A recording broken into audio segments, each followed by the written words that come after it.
in a motor vehicle accident. So you're shunted and your neck goes like this.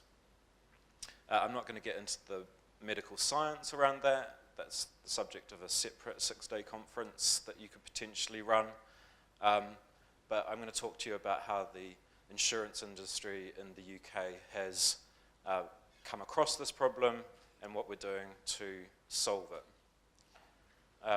So what I'm going to talk to you about today is firstly a little bit of an overview of the UK market, sort of some key statistics, the scale and extent of the UK's whiplash problem, what we as an insurance industry have done about it in terms of lobbying of government and change in terms of our own practices, and then sort of talk a little bit about what the future it might hold.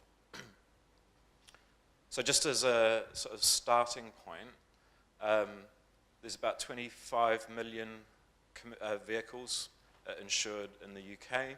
That's both private motor and commercial. The average premium in 2015 was £403. It's about 460 euros, 470 euros. The UK motor market historically has not made any money. So for every pound it takes in premiums, it tends to pay out just over £1 in both claims and expenses. And that in 2014 led to an underwriting loss of around £31 million. This graph basically shows you the motor industry's underwriting profit since 1990. What you will clearly see is that it's clearly cyclical. At the moment, does it have a pointer? Yeah. So at the moment, as I said earlier, it made a £31 million loss last year. Historically, it's been into the billions. And this gives you an indication, I think, of how competitive the UK market is. There's about 98 insurance companies writing personal lines motor insurance.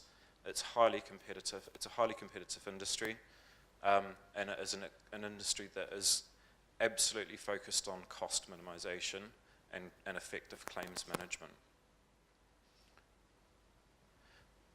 These two graphs I've put up to give you an indication of what are we paying for in claims. So the graph on the left tells you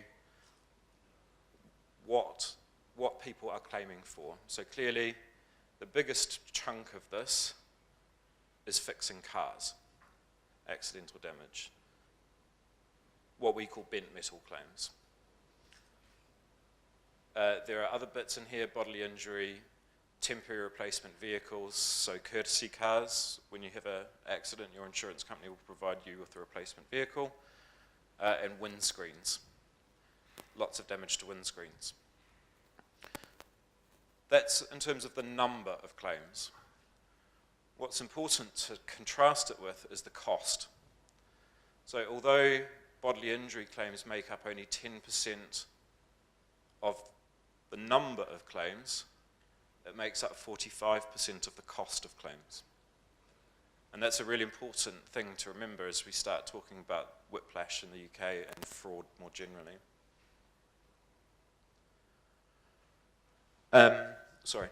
Again, this is a sort of another way of looking at it. If 100% is your combined operating ratio as an insurance company, in other words, how much money you take in relative to how much you pay out, you're above the line generally in the UK as a company.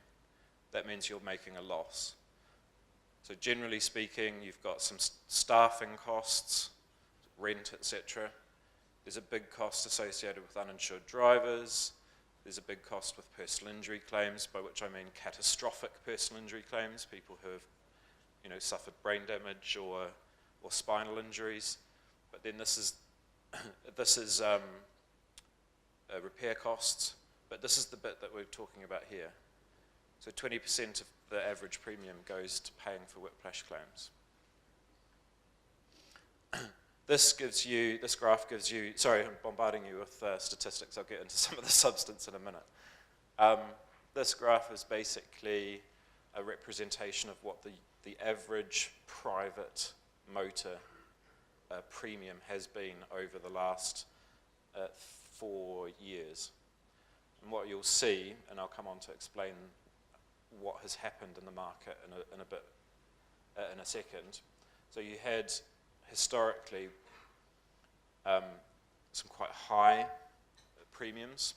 In 2012, the government and media and politicians started asking questions about why there was such a high cost of car insurance in the UK and why the cost of car insurance had increased so significantly over a relatively short period of time.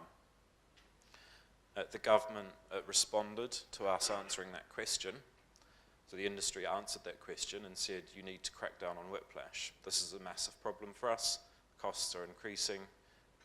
Those get passed on to consumers. Premiums are higher. They introduced some legislation, which I'll come on to talk to about in a second. But what you see here is that the average premium decreased very significantly over a relatively short period of time. There are a couple of explanations for why this is happening, which I'll come back to in a second. But hopefully what this graph explains is, again, the sort of cyclical nature of the market in terms of price for consumers. So whiplash. On average, an insurance company in the UK will receive a claim for whiplash every minute of every day. There are about 760,000 claims for whiplash every year. That includes claims for neck or back injuries. And as an industry in the UK, we pay out around £2 billion a year associated with this condition.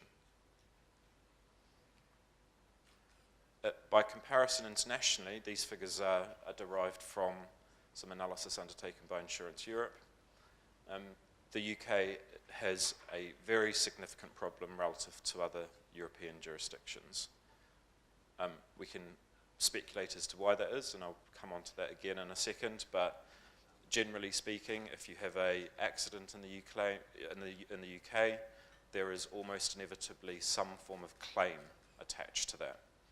Whereas, culturally, in other jurisdictions, look at France, for example, if there's a car accident, you get on with life. You fix your car, you go back to work, you live your life. Whereas in the UK, lawyers start getting involved and you start having some very expensive legal battles. I was saying to someone earlier, there are 3 things in life that are certainties: death, taxes, and lawyers making money. So basically, this sums up the problem.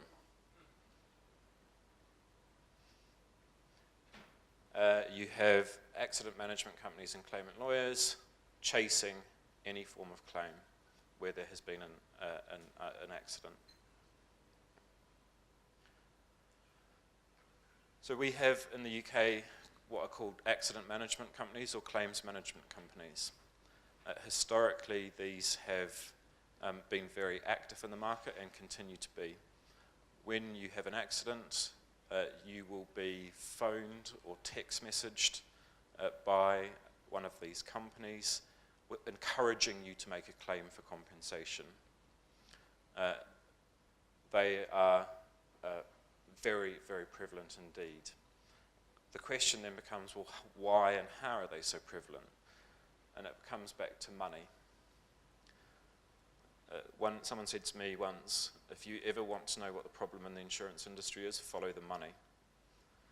And it's the financial incentives that operate in the market that drive the behaviour of both lawyers and accident management companies in terms of trying to facilitate people making claims. In other words, if they can find someone to make a claim as a result of an accident, they themselves will make a lot of money out of that.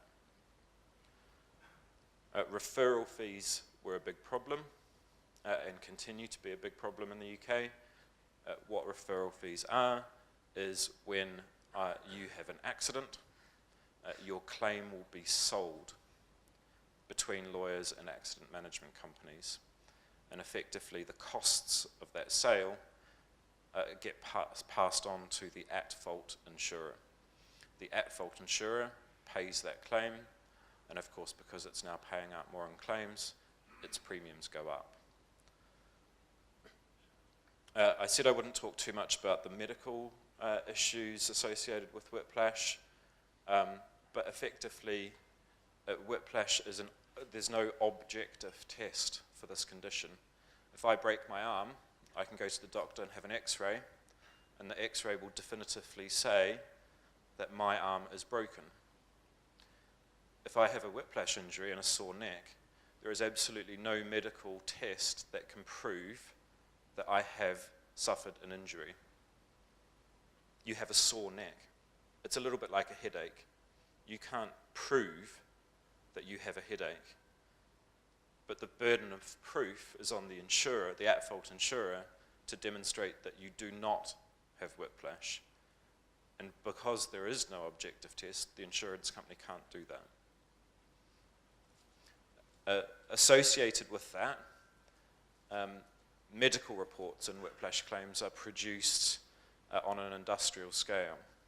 And there is ample evidence that doctors produce reports where they just stick a sticker for a different patient at the top of the medical report, and sometimes even forget to change the gender of the claimant. So you'll have, Mrs. Dalton, he had this condition and he reported this. So it is literally fraud. As I said earlier, in relation to referral fees, there are some financial linkages between all of the actors that operate in the system. So for example, there are demonstrated links between the tow truck company that comes to pick up your car from the highway after an accident, the garage that you take that car to in order to be repaired, the personal injury lawyer that the claimant gets referred to, the claims management company. All of these people are making money out of the system. And ultimately, of course, as I said earlier, that cost gets passed to the at-fault car insurer. And basically, this is the nub of the problem, that the high cost and number of claims gets passed on to the at-fault insurer, and premiums go up. Interestingly, the number of road traffic accidents in the UK has continued to go down.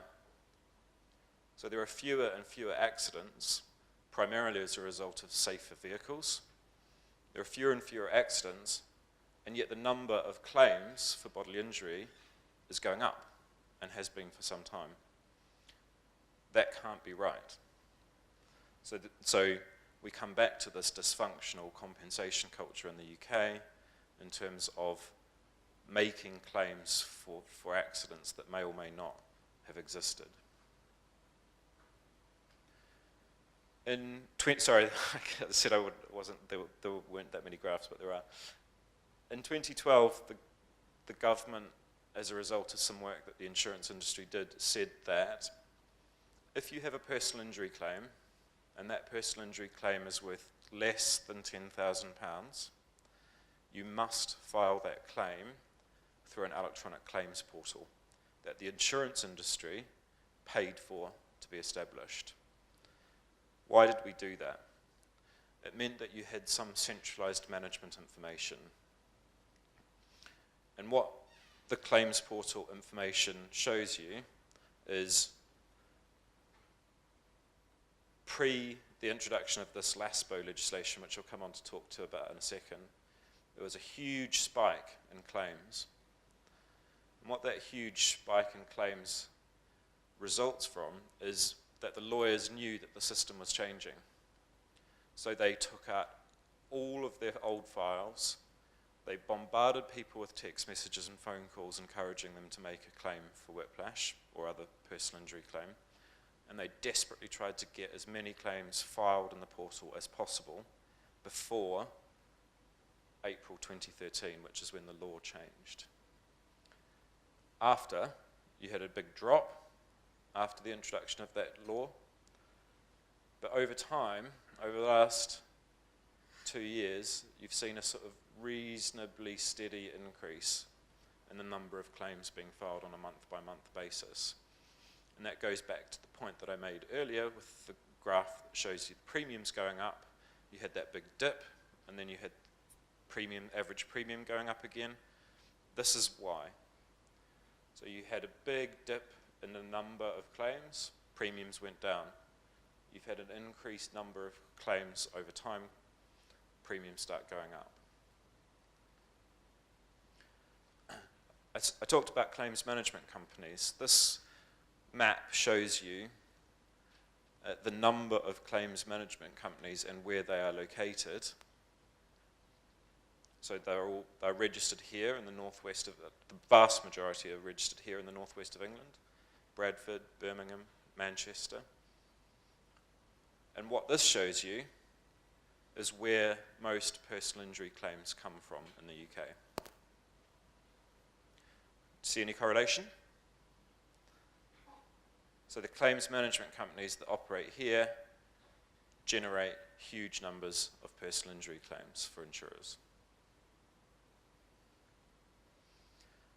So I said the Legal Aid Sentencing and Punishment of Offenders Act, that was the introduction of that legislation that I was talking about earlier. It removed referral fees, which I talked about a bit earlier. It removed recoverability of after-the-event insurance premiums from claimant lawyers. And then the claims limit, I said, was £10,000. The government changed that limit to £25,000. And at the same time as it increased the limit for RTA claims at £25,000, it also said that employers' liability and public liability claims also now needed to be filed in the claims portal. And fundamentally, the fixed fee that operated in the portal, so when the portal was introduced, 10,000, then the government said, as a lawyer, you cannot get more money than £1,200. And ultimately that number was reduced to 500 in 2012. And of course there was then a massive uproar from the legal community about the amount of money that, that they now can't make, and all of these law firms would go out of business, and access to justice for genuinely injured victims would be compromised, and that this was bad public policy. The graphs I've showed you earlier would indicate that there has been no impact on access to justice, and indeed the opposite has happened, that people are continuing to make personal injury claims. I'm not going to read all of this, but there are some further reforms that have been introduced over recent months. There's been the introduction of a fixed fee. Again, fixed fees tend to drive behaviour, so the introduction of a fixed fee for the medical reports that were produced in support of low-value personal injury claims. There's been the introduction of a system called Medco, and what that does is, when you as a claimant lawyer want to commission a medical report, rather than going to your friend, the doctor, who is going to find that the claimant has whiplash, it randomly allocates you a doctor, so that you can't choose the doctor that you get the medical report from. And as part of that Medco framework, all doctors writing medical reports in support of whiplash claims need to become accredited, and that accreditation program is due to be implemented by June of this year. Claimant solicitors are now also required to undertake what's called a QPI check. Again, I won't go into the detail of what this is, but basically this is a database that insurance companies have of all personal injury claims that are made, and claimant lawyers say to the insurance industry, you have lots of data about claimants. We don't want to produce fraudulent claims, so tell us who you think the fraudsters are. So we did. But we said, if we give you that data, you must use it. So you can now not file a claim in the portal until you have undertaken an anti-fraud check. There were some further measures introduced in this piece of legislation here, and this is now just coming to fruition. So there are stronger measures for tackling fraud through the courts. So basically, if a claimant is fundamentally exaggerating their injury, so they had an accident and they were genuinely injured, but they then exaggerate the extent of that injury, the courts now have the power to say you get nothing at all.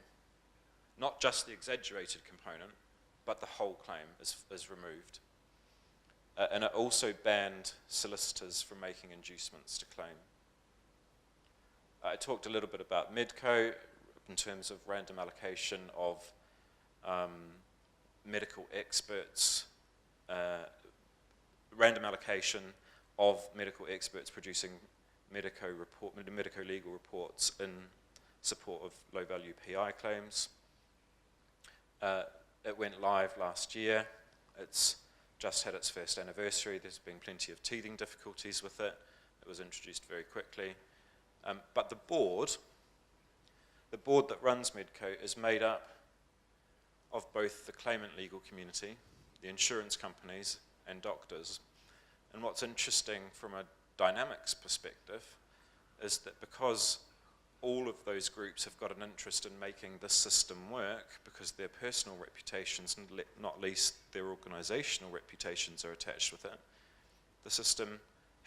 the board has genuinely worked collaboratively together.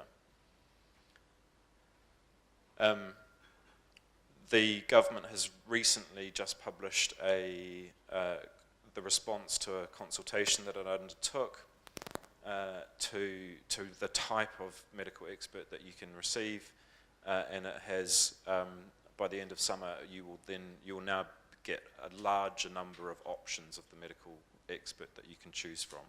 So historically, you were allowed to choose either one from Tier 1, and I won't go into the details of what that is, one Tier 1 medical reporting organisation, or 6. You will now get the opportunity to choose either 2 or 8. So claimant lawyers have basically more choice in the expert that they can choose. I talked a bit about lawyers, and I've talked a bit about claims management companies. There's been quite a lot of activity in the last 12 to 18 months around cracking down on the activities of claims management companies. There's quite a lot of information in here. You'll have the slides, so I won't go through all of it. But effectively, the government, and David Cameron in particular, is very anti-claims management companies. The government takes the view that society continues to be pestered by text messages and phone calls encouraging you to make claims. That is not a healthy society in which to live, and the government has taken very strong action against claims management companies. The problem with claims management companies is they tend to be based offshore in terms of the phone calls and outside the European Union. So it's very, very difficult for anyone to do anything about this problem. And even if you do find someone, they can just buy a new mobile phone and a laptop and set up business tomorrow and do exactly the same thing that they were doing before in terms of auto-generating text messages to numbers. But the government commissioned Carol Brady to undertake a review of the regulatory framework for claims management companies. Ultimately, her conclusions, which were published in March this year, determined that the regulatory framework was too light, that the framework needed to be transferred into the Financial Conduct Authority, and so by 2018 the Financial Conduct Authority will take over regulatory responsibility for claims management companies. They will develop a new set of rules by which claims management companies need to become accredited, and every single claims management company will need to be re-accredited under that new regulatory framework. They will need to provide transparency on their fees and their financial linkages to the regulator. They will also the FCA will also have powers to raid their offices, and all directors of claims management companies will need to pass what's called a fit and proper person test, in the same way that financial services companies like banks and insurance companies do through the FCA. I'll talk a bit about fraud and in particular what the UK insurance industry has been doing to combat fraud. So just again some numbers. As an industry, we detected £1.32 billion of fraud in 2014. As Rumsfeld says, it's a known unknown in terms of how much you didn't detect. So we detected 1.3 billion. How much did we not detect as an industry? It is the key question. And you can put some numbers around what the value of undetected fraud is. It's really just a guess, but it is probably double that amount. The most common type of fraud is motor.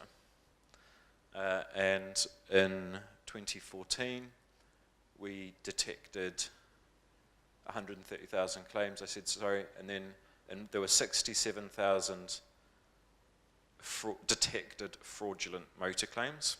That's up 12% on 2013, and with a value of 835 million, up 3% on 2013.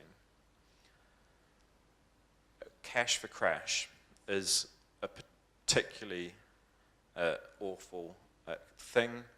But basically, this is where people deliberately stage car accidents in order to facilitate the making of personal injury claims.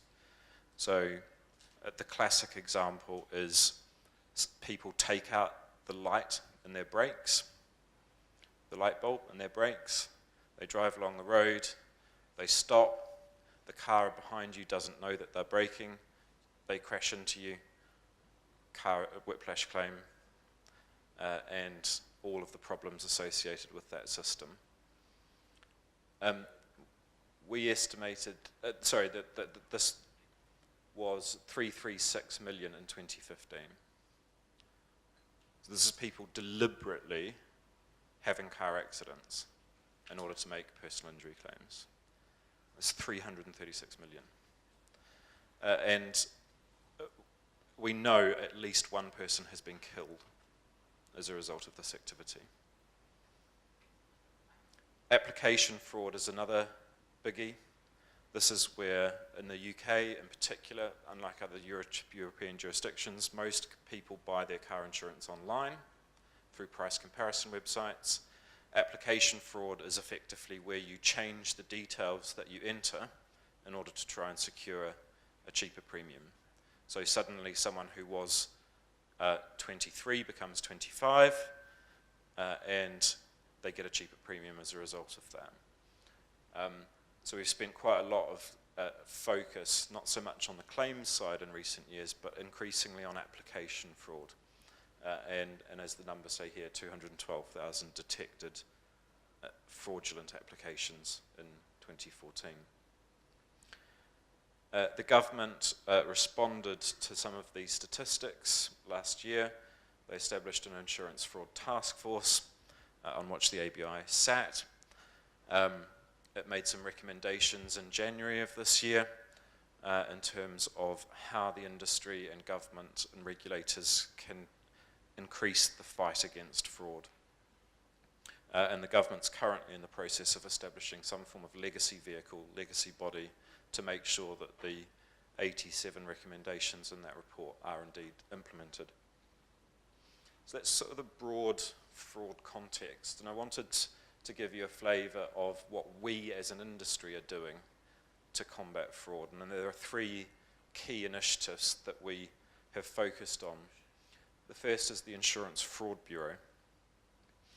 And as an industry, what we did in 2006 is establish this bureau. What is increasingly clear, and it links links down to this, which I'll come on to in a second. If you are an insurance company and you detect and you know that there's a particular customer or group of customers that are fraudulent, it's not a big focus of the police to do anything about that.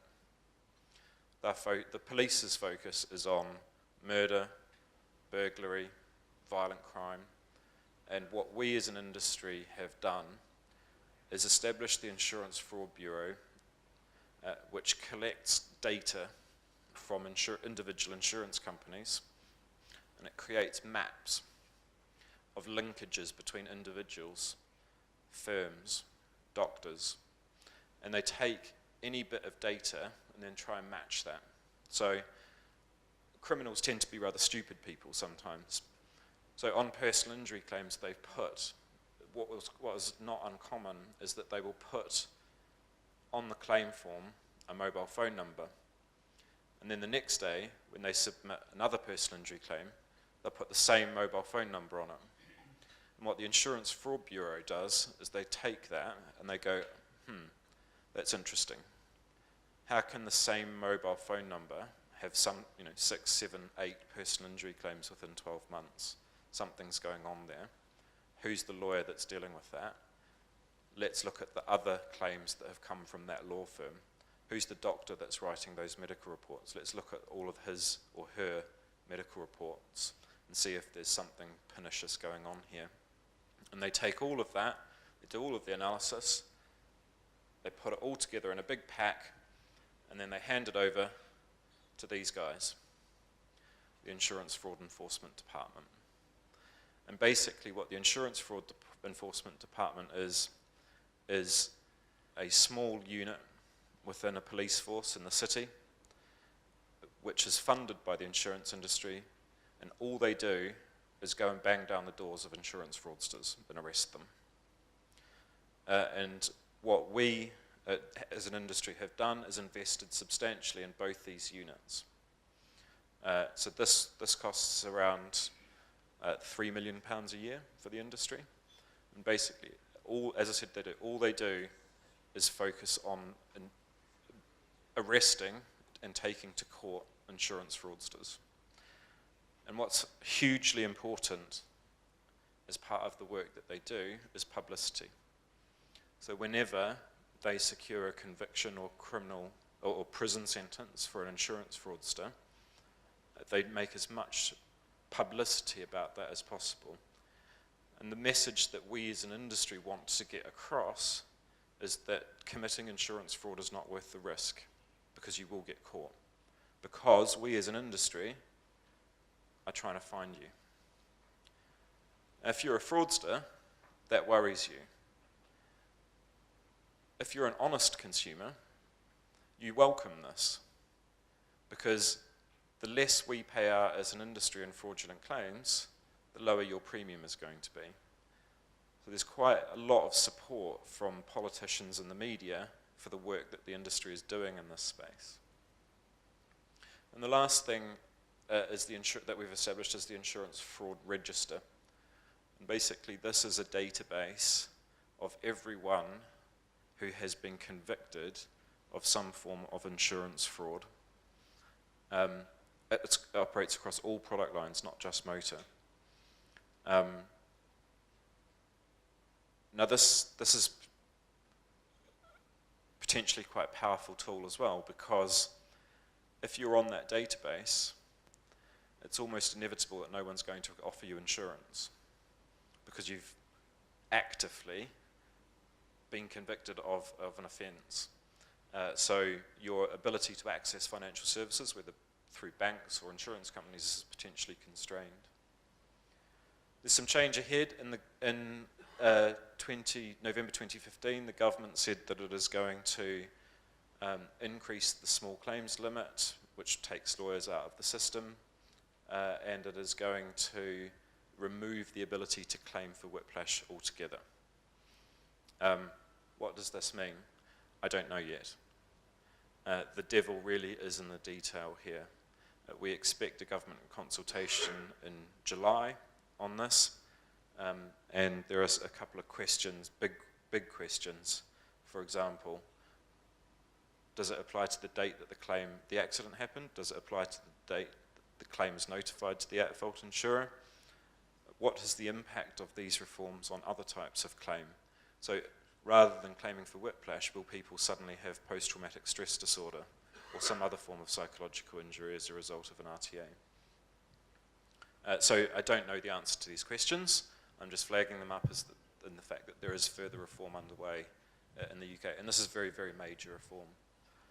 So in summary, lots of attention on the whiplash epidemic in the UK, lots of work that we as an industry have done to address fraud, particularly in motor, which is the biggest problem area, and further reform likely later this year and into next.